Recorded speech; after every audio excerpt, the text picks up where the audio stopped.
Dans cette vidéo, je te parle de comment je suis revenu d'une blessure au dos et comment j'en ai fait profiter tout le monde dans ma famille, tout le monde sur mes côtiers et tous les élèves que j'ai chez Damalis Formation connaissent cette histoire parce que justement, ça leur permet à eux aussi de pouvoir les mettre en œuvre chez leurs clients et ou pour eux-mêmes. Alors, je te mets un petit récap. C'était la dernière fois que je me suis fait mal au dos, entre guillemets, c'était il y a mois de décembre, je crois. On est au mois d'octobre actuellement, donc tu vois, ça fait un petit moment. Et c'était juste avant de partir en vacances. Et juste avant de partir en vacances, on a fait un road trip avec ma femme en Espagne. On a pris la bagnole et on est parti un petit peu visiter 5-6 villes, si je dis pas n'importe quoi. Ouais, 4 ou 5 plutôt.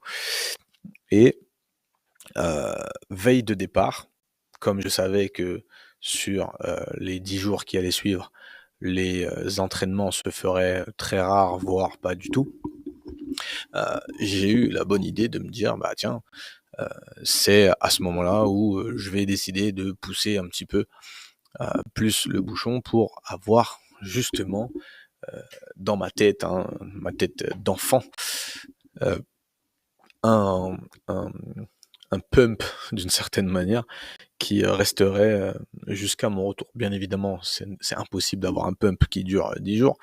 D'accord, s'il dure 3, déjà, t'es content. Mais globalement, euh, c'est à ce moment-là où je me suis dit, tiens, je vais explorer de nouveaux trucs.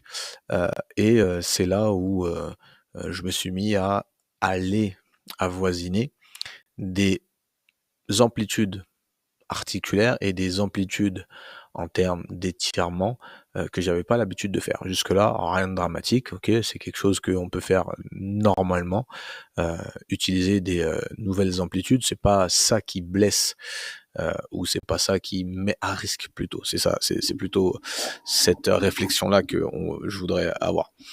L'idée, c'est de se dire, au final, sur cette séance, qu'est-ce qu'il y avait? Alors, il y avait comme d'habitude mon échauffement articulaire, mon échauffement nerveux, entre guillemets, mon échauffement musculaire, mon échauffement spécial capsule articulaire. On pouvait démarrer, entre guillemets, la séance. La séance qui était, à l'époque, ça devait être de mémoire du clean and jerk ou un complexe de clean and jerk. Donc le clean and jerk, tu vois, parce que c'est un mouvement d'haltérophilie qui se passe en 2 temps. Et euh, il me semble que ce jour-là, c'était un IMOM, donc un départ toutes les X minutes, on va dire ça comme ça. Et l'objectif, c'était de faire de mémoire 2 clean et 2 jerk. Donc 2 fois je la mets à l'épaule et 2 fois je la mets au-dessus de la tête. Et ça, c'était toutes les minutes 30 ou toutes les 2 minutes, quelque chose dans ce goût-là. Et il y en avait 6 ou 7 à faire au total. Donc ça faisait quand même 14 à 16 répétitions de chaque exercice. Bref. Et dans mon échauffement articulaire, j'ai décidé, comme je te l'ai dit tout à l'heure, d'aller chercher une zone qui d'habitude n'est pas très sollicitée. Et naturellement, ce qu'il faut comprendre, c'est que j'ai eu accès à une nouvelle amplitude dans cette zone-là, puisque c'était le but de ma partie, entre guillemets, articulaire. Ce que j'avais oublié, c'est que quand tu as accès temporairement à une nouvelle aptitude physique, aptitude, on dira, tissulaire, une longueur tissulaire, bah, qu'est-ce qui se passe? Globalement, dans cette nouvelle aptitude, tu n'as aucune capacité. Tu n'as aucune production de force possible puisque c'est une zone, par définition, qui vient être juste découverte par ton cerveau.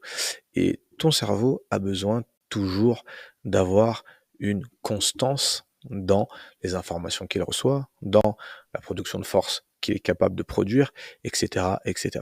En gros, les capteurs que j'avais au niveau du bas du dos qui permettaient à mon cerveau de dire c'est bon, là on est safe, c'est bon, là on risque rien, ce qu'on appelle les mécanorécepteurs, ok, heu, étaient dans le flou, étaient totalement en dehors de leur zone de confort puisque ils avaient, accès à plus de «chemin» entre guillemets, entre mon cerveau et le tissu concerné. Imagine un petit peu que c'est comme un capteur, GPS et que, à un moment donné, sur mon capteur GPS, j'ai mis un voile. J'ai mis une nouvelle route qui est apparue comme ça, de n'importe où, OK? Et mon cerveau s'est dit: «Attends, cette route-là, je l'ai jamais prise. Cette route-là, je sais pas si elle est dangereuse. Cette route-là, je sais pas si je suis capable de rouler dessus convenablement». Tout ça, c'est de l'analogie pour te faire comprendre que ton système nerveux, si il n'est pas, entre guillemets, «au courant» de ta capacité dans une certaine zone géographique du corps, il va chercher à se mettre le plus en sécurité possible. Comment est-ce qu'il fait pour se mettre le plus en sécurité possible? Il va déclencher quelque chose qu'on appelle un réflexe, et par définition, c'est quelque chose que tu ne gères pas, ok? C'est le système autonome qui définit ça. Ça veut dire que ton cerveau, que tu le veuilles ou non, s'il trouve que c'est dangereux ce que tu vas chercher à faire, il va mettre en avant son système de sécurité. Un système de sécurité qui est relativement bien connu. On parle du réflexe myotatique. Qu'est-ce que le réflexe myotatique? Le réflexe myotatique, j'en ai déjà parlé dans différents podcasts et dans différents épisodes, pardon. C'est tout simplement ton système nerveux qui se met en mode sécurité pour éviter que, selon lui, ça devienne trop dangereux et que ce que tu es en train de lui demander est, pour lui, à sa connaissance, dangereux. Et au final, c'est ce qui s'est passé. C'est ce qui s'est passé puisque quand j'étais à mon troisième ou quatrième série, quatrième série sur mon complexe d'haltérophilie, bah, comme au préalable, j'avais amené une nouvelle rue sur mon capteur GPS et que dès que j'allais dans la direction de cette rue-là, mon cerveau disait: «Hop, hop, hop, hop, je connais pas, on bloque». Et c'est comme ça qu'au final, le réflexe myotatique s'est installé au fur et à mesure de ma séance, et à partir de la quatrième série, ça a bloqué. J'ai senti que je me suis absolument raidi dans une zone précise, d'accord? C'était le bas du dos, rien de dramatique. Et à la fin de cette répétition-là, j'avais 2 choix. Premier choix: «Alex, ou tu poursuis, potentiellement, c'est juste ton cerveau qui s'est mis en place parce que tu as réfléchi au préalable et tu sais que ce qui s'est passé là, c'est dû à ce que tu as fait de nouveau pendant, ton travail articulaire à l'échauffement, ou tu en prends pas considération et quoi qu'il se passe, tu continues et on voit où ça te mène».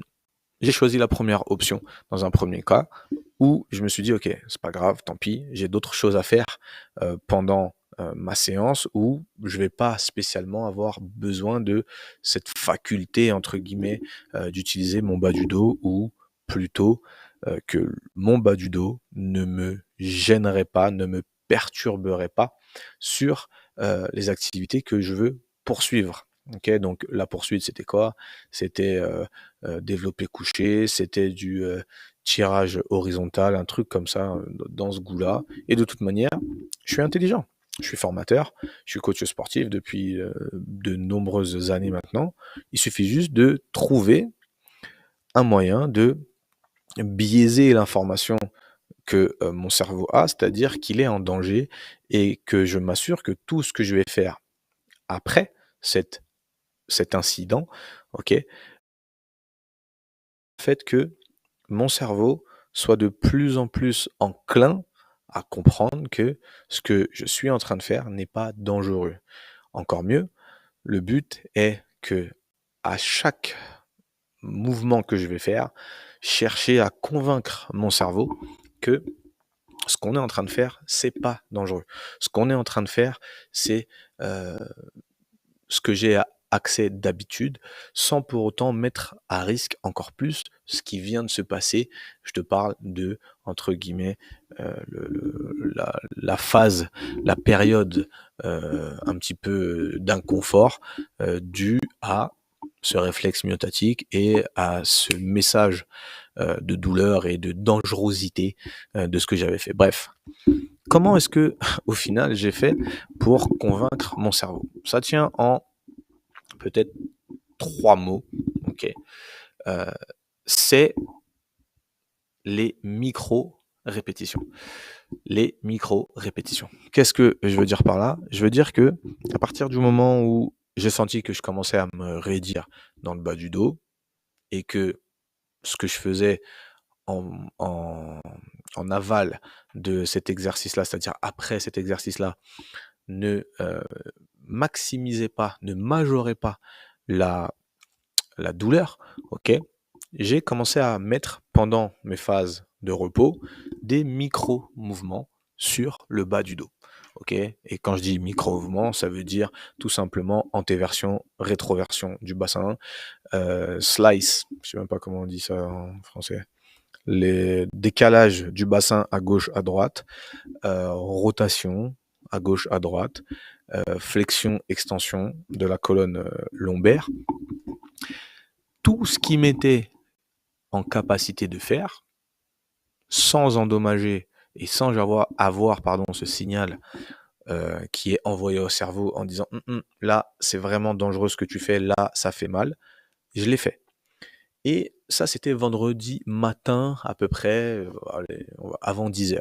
Okay, on partait le soir même, en voiture, donc j'allais faire Pau, parce qu'on habite à Pau, Pau, Saragosse, en Espagne, c'est pas beaucoup, c'est à peu près 4 ou 5 heures, même pas quelque chose dans ce goût-là. Et fatalement, c'est ma voiture, c'est moi qui conduis. Ouais, c'est comme ça, je suis un peu old school. Je partage ma voiture, mais là, j'avais décidé que c'est moi qui ferais tout le voyage. Et c'est comme ça. Quand j'ai décidé, j'essaye de m'y tenir. Bref. Et au final, je me dis, putain, mais comment je vais faire pour tenir 6 heures ou 5 heures dans la voiture d'affilée? Je me dis, ok, au pire, c'est pas grave, je m'arrête toutes les 2 heures et je bouge. Ok, je commençais pas à paniquer ou quoi que ce soit, mais je me suis dit, ok, il va falloir trouver une alternative si jamais c'est vraiment compliqué, je veux profiter de mes vacances un minimum. Et en fait, ce que j'ai remarqué, c'est que tout au long de la journée, je me suis mis à faire des micro-répétitions, mais autant que je pouvais. C'est-à-dire, peut-être tous les quarts d'heure, peut-être toutes les minutes, peut-être toutes les 10 minutes. Dès que j'avais un moment où mon dos m'emmerdait, où j'avais un moment de creux dans la journée, la chance, entre guillemets, que j'avais, c'est que j'avais pas d'élèves, donc je pouvais être focus sur la tâche que j'avais à faire pour le centre de formation, mais aussi je pouvais me dire, ah, là maintenant, allez, je place 10, 20, 30 secondes où je vais m'occuper de mon bas du dos. Et j'ai fait ça tout au long de la journée, et sans mentir, j'ai dû le faire une bonne cinquantaine, voire une centaine de fois dans la journée, mais c'était que des micro-répétitions, c'était que des phases de travail de 10 à 20 secondes. C'est pas énorme, c'est rien, ok?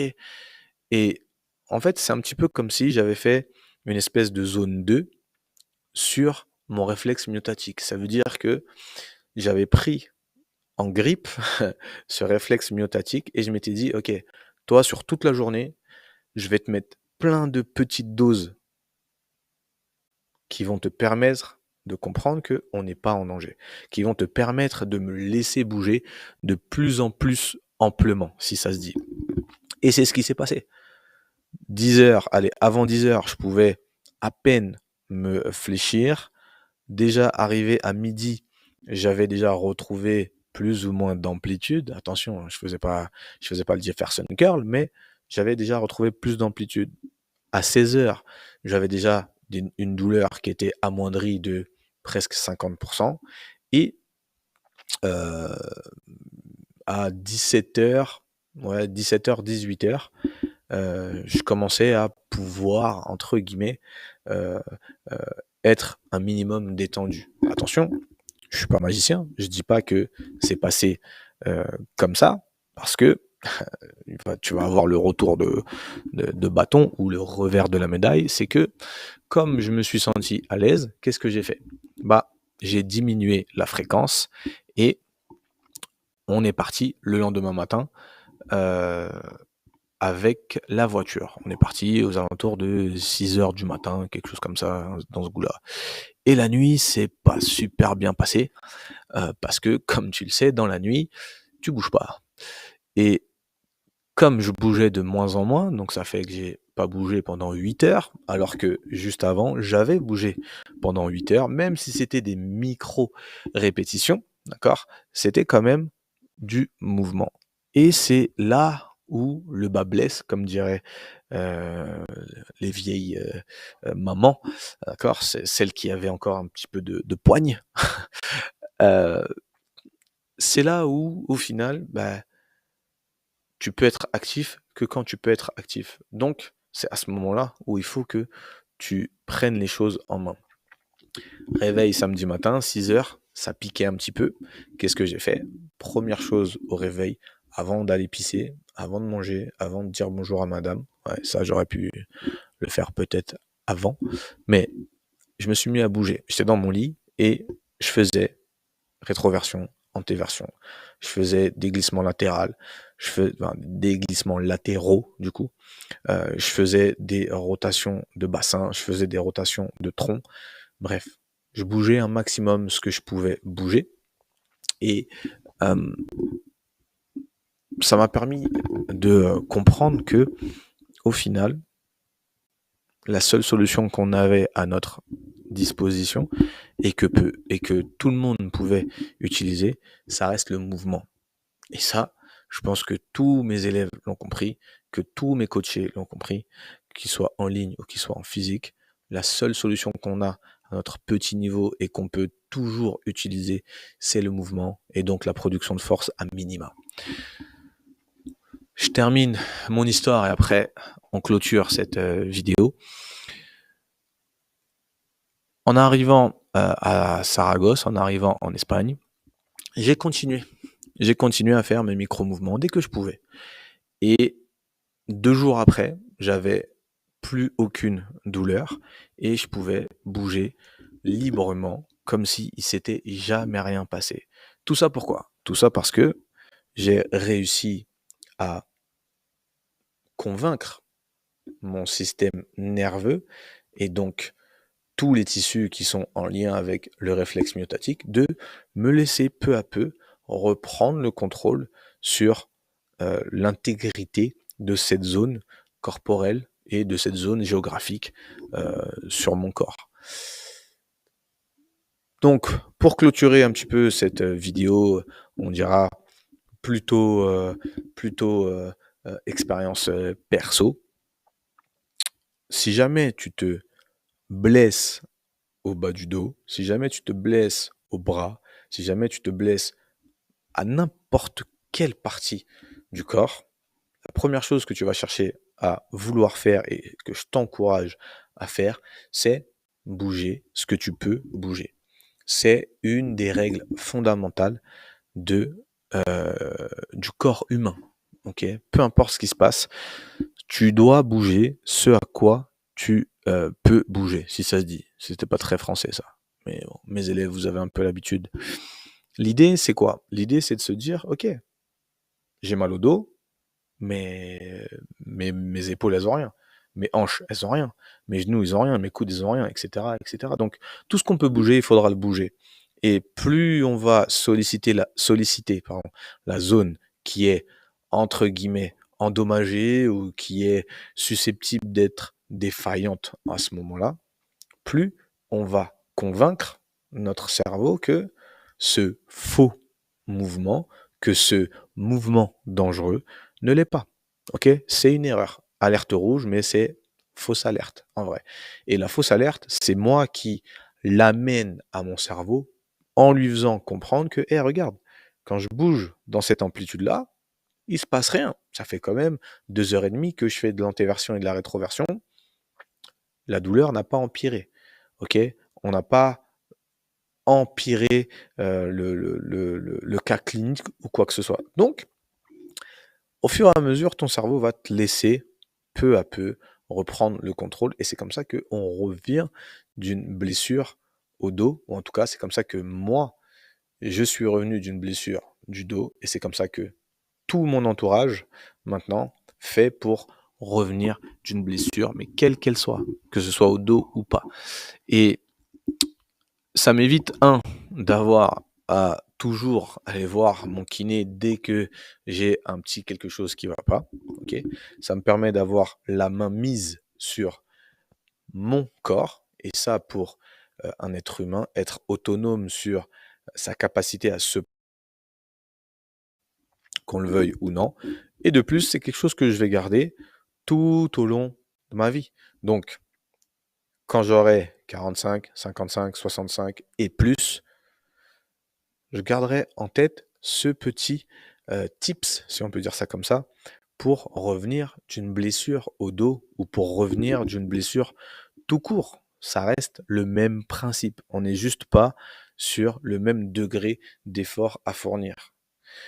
Donc, si je récapitule, quand tu t'es blessé quelque part ou quand tu as un problème en lien avec une articulation ou en lien avec un tissu, la première chose à faire, c'est de pouvoir communiquer avec ce milieu-là et ça passe par la production de force. Ça passe par le fait que, en envoyant un signal dans la zone où on a un problème, le cerveau va être dans l'obligation de générer des adaptations en lien avec cette zone-là et donc d'améliorer les choses, d'accord? Une adaptation, ça peut aussi bien être positive que négative, ok? Donc nous, ce qu'on veut, c'est avoir une adaptation positive et ça passe par une production de force, ça passe par un mouvement, le fait que on comprenne notre corps.